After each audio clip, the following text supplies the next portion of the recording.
Hello, everybody. Welcome to my weird and wonderful world.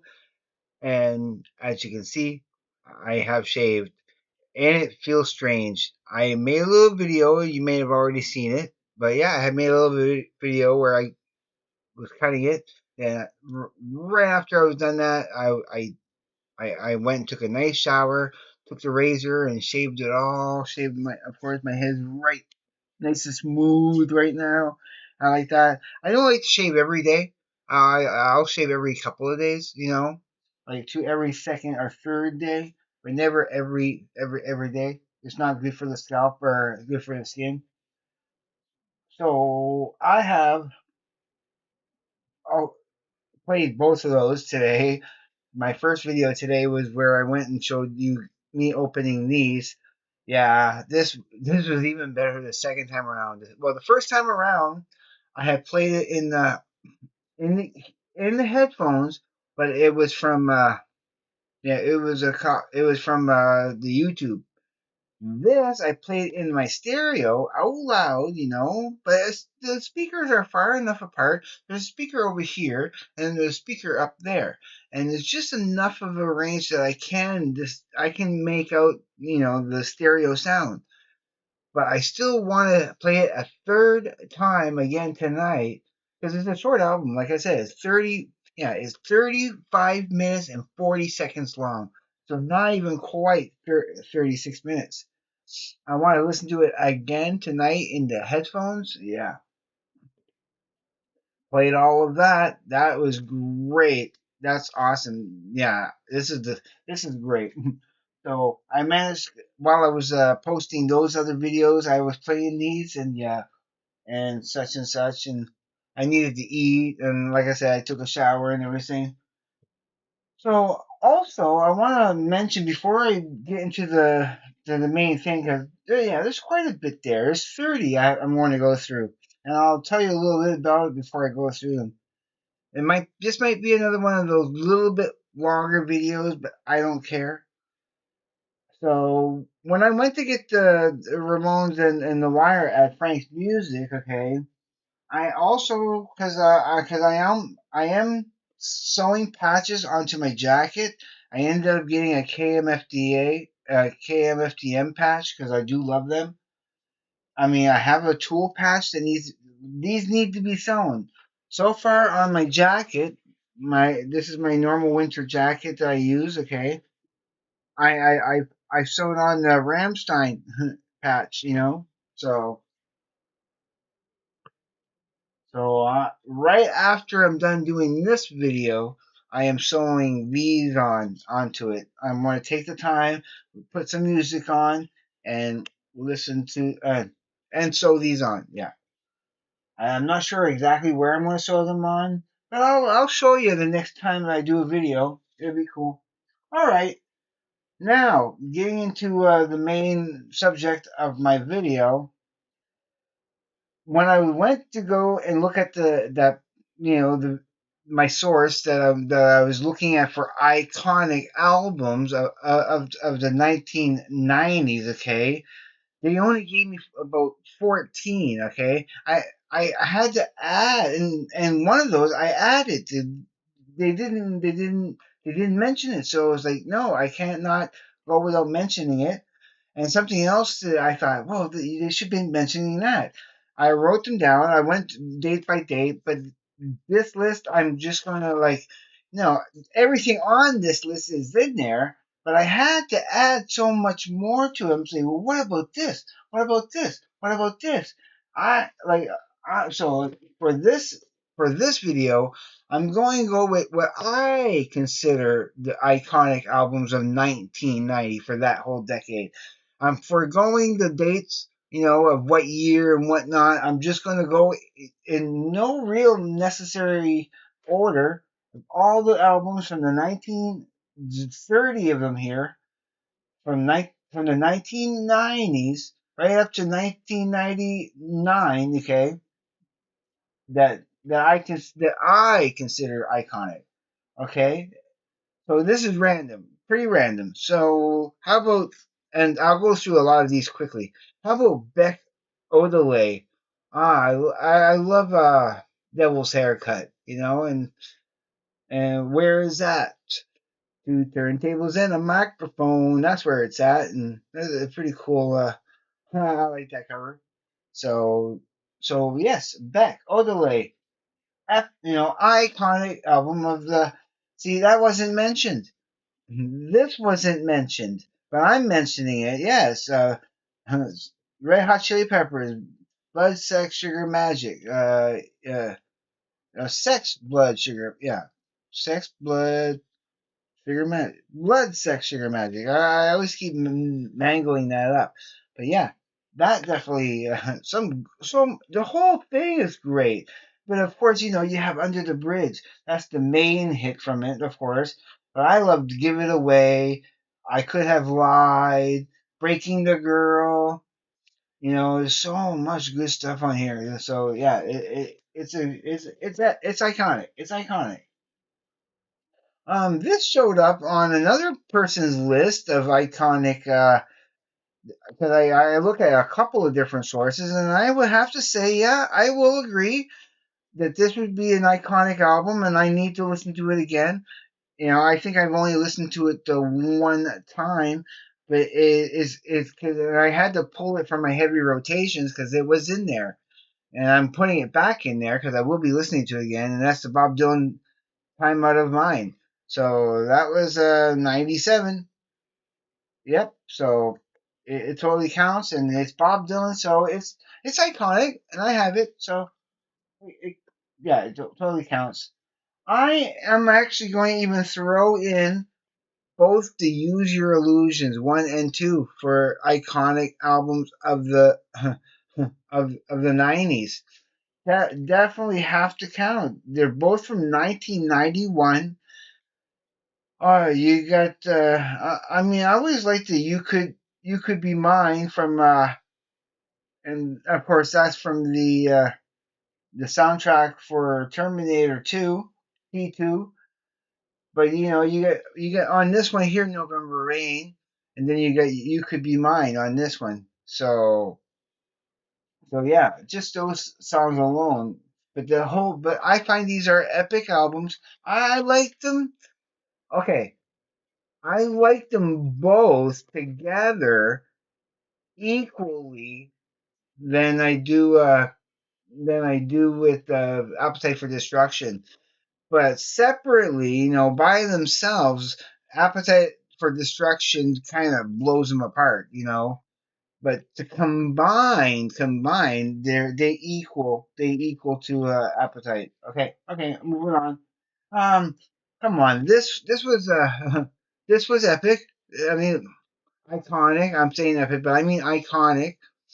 It's great. So, again, none of these so far were mentioned in that primary source that I was using to. Come on, I'm considering this iconic for the '90s. I love this album. I think it's great. Ever since I first saw the video for "Criminal," and I thought she was so sexy in that video. I fell in love with her. I think she was so beautiful at the time, and I didn't realize how young she was too. But she's still beautiful, very much so. But I love this whole album. I feel the way she sings is so sultry in a good way. So yeah, that has to be mentioned for sure. This was not mentioned in that iconic thing, but I'm considering it iconic. Unplugged in New York. Yep, Nirvana. I mean, this was big. This was major when this came out. As big as the albums were, this made it. This was like the last little like period at the end of the sentence with like the it's an exclamation mark on their career. That's what I consider that, and a very big exclamation mark. All right, moving right along. I always have a soft spot for this album of Urge Overkill Saturation. Should have been bigger than it was. I consider it iconic. So these are yeah, it's awesome. Just the first three songs. Sister Havana, Tequila Sunday, and Positive Bleeding. But but but not to take away from Bottle of Fur, I think that's another killer song on the album. Absolutely. So yeah. How much I love this album from 1996 of Cake Fashion Nugget. Again, not mentioned, but should have.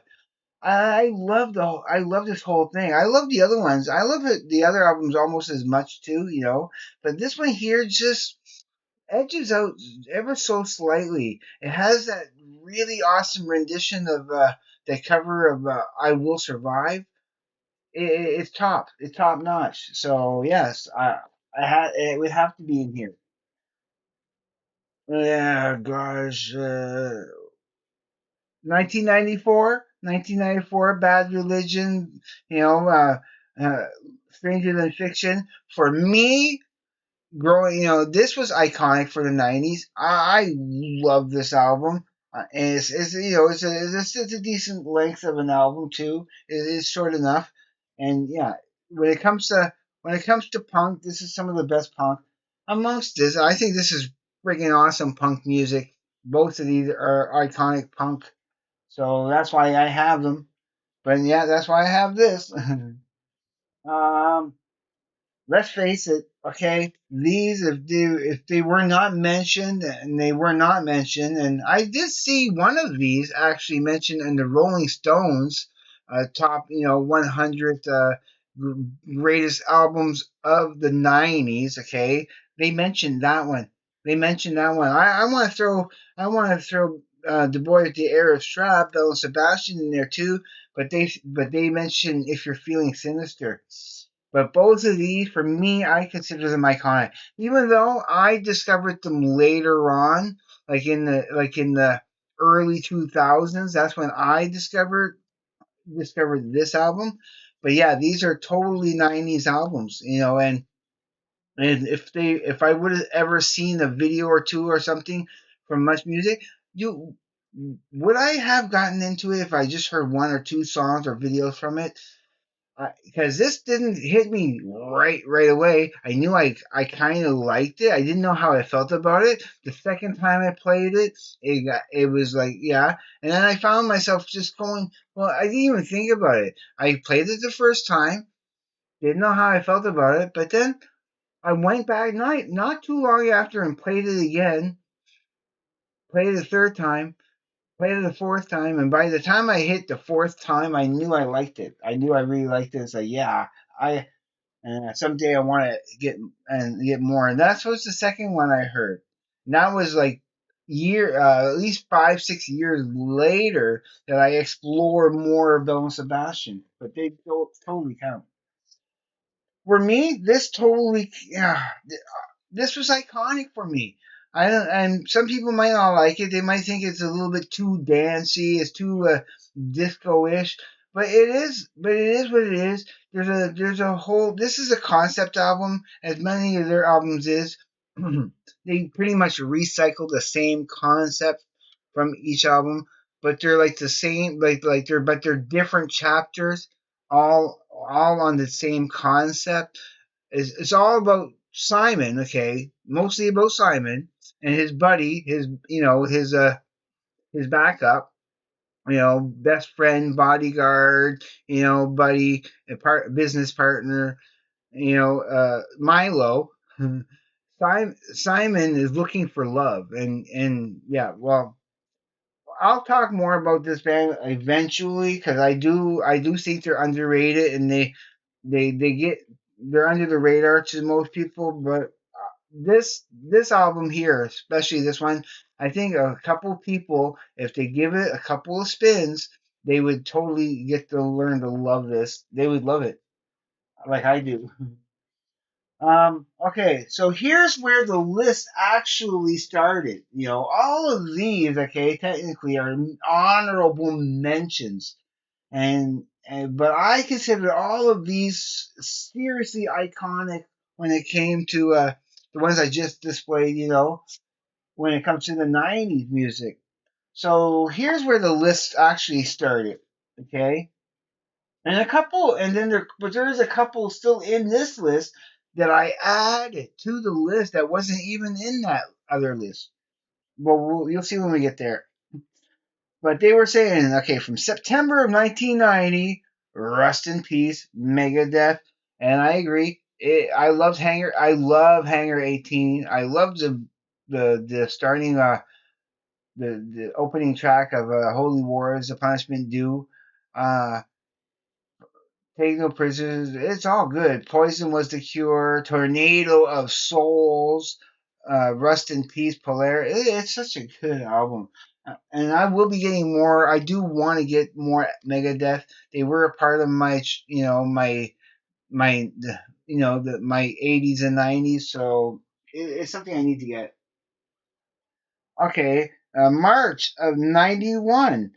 REM's Out of Time. That is epic, and it was in that original video I was watching. You know, so okay. Um, August of 1991. We got Metallica, and it's the yeah, and this is the special edition that has three. And I went and again, it's funny. As I only have two like this. I have my Injustice for All, and I have my Black Album, okay, which has the third disc of the live stuff, which happened to be the shows that I went to see Metallica live. So when they made for this tour, when they dropped in Moncton, New Brunswick, this pretty much was yeah, that pretty much was the lineup that they performed. So yeah, totally counts. So, but the same year, okay, the same month, August '91, the exact same month as the Black Album, Pearl Jam came out. Oh yeah, this came out just a little bit before another, like one of the number one, okay, of the '90s is next, and you probably know what I'm talking about already. That I mean, because of this, is very similar to this but different. Yeah, this was the kind of one of the beginnings of the grunge era. It's not the very beginning, but it's one of okay. But what really heralded it in was the next one because in September of '91, boom, never mind, it's Nirvana. Of course, it smells like Teen Spirits. Come as You Are. It's so good, so good. Fucking right along. I still got more to go here. Um, Then you get October of '92. Ornamentic for the People. REM Everybody Hurts. Yeah, they are. Man on the Moon. I always really, really loved Man on the Moon. I think it's such a great song. But it's an iconic one for sure. It was on that list. There's Nirvana in Utero. That is was on the list definitely, so that definitely counts. You can't.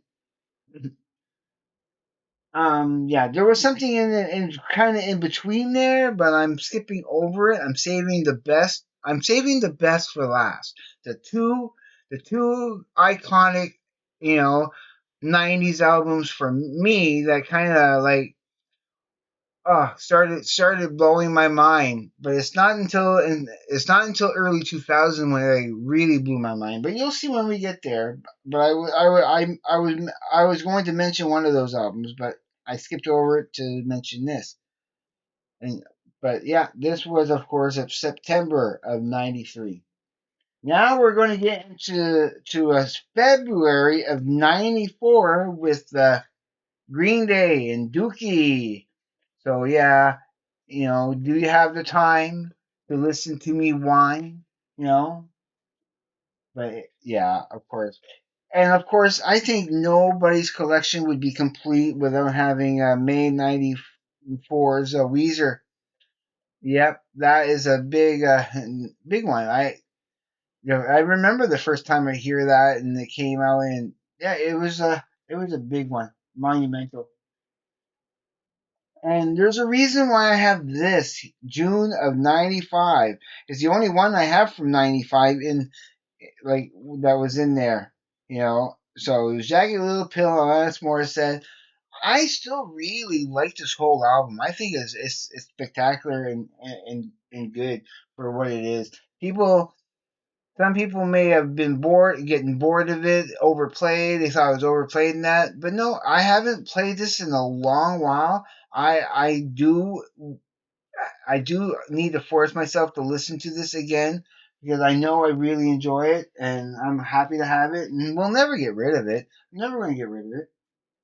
It is an iconic album that that people really like, and I do too.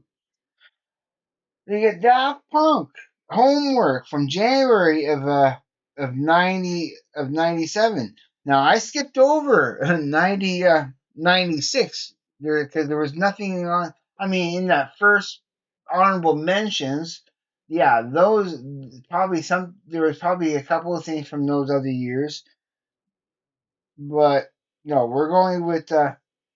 So we skipped over 96 and going with January of '97 for Homework Daft Punk. Around the world, around the world, around the world. A song with only one phrase, that repeated many, many times. A 7-minute song that the only lyric in the whole song was around the world. And I love it. I love it. I think this whole album is actually pretty good. And I should listen to it again at one point. And of course, this one here was mentioned for February of '97, and that's Blur Blur. It's Blur Blur. So yeah, it's a good. It has the song too, which is yoo-hoo. When I feel heavy metal, woohoo. When I'm pins and I'm needles, yep. But I think my favorite song on here probably is On Your Own. I really do love On Your Own. As much as I love song two, yeah, my favorite song is On Your Own off the whole album. But the whole album is actually really good, and it deserves to be considered an iconic album because it is. It is in its own right. And I'm so happy to see that this was in there as an iconic album because I totally love this too. Rammstein's Sunsook, hence my patch, my patch that I sewed on to the jacket. And of course, not to forget the where did I put those now? The tool and the where did I put those? They're up here somewhere. Yeah, the tool and the KMFDM patches I need to put on there too. But yeah, Sunsook. My one, I still really love the secret song of a stripped.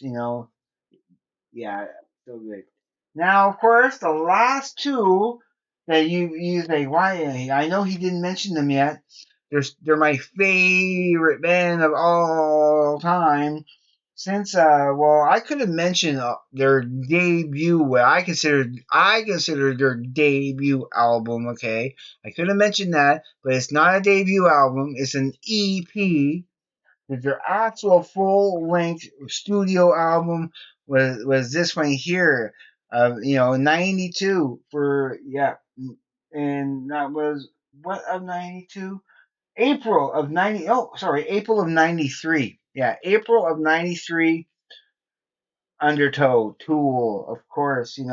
That for me. Yeah, that is an iconic album.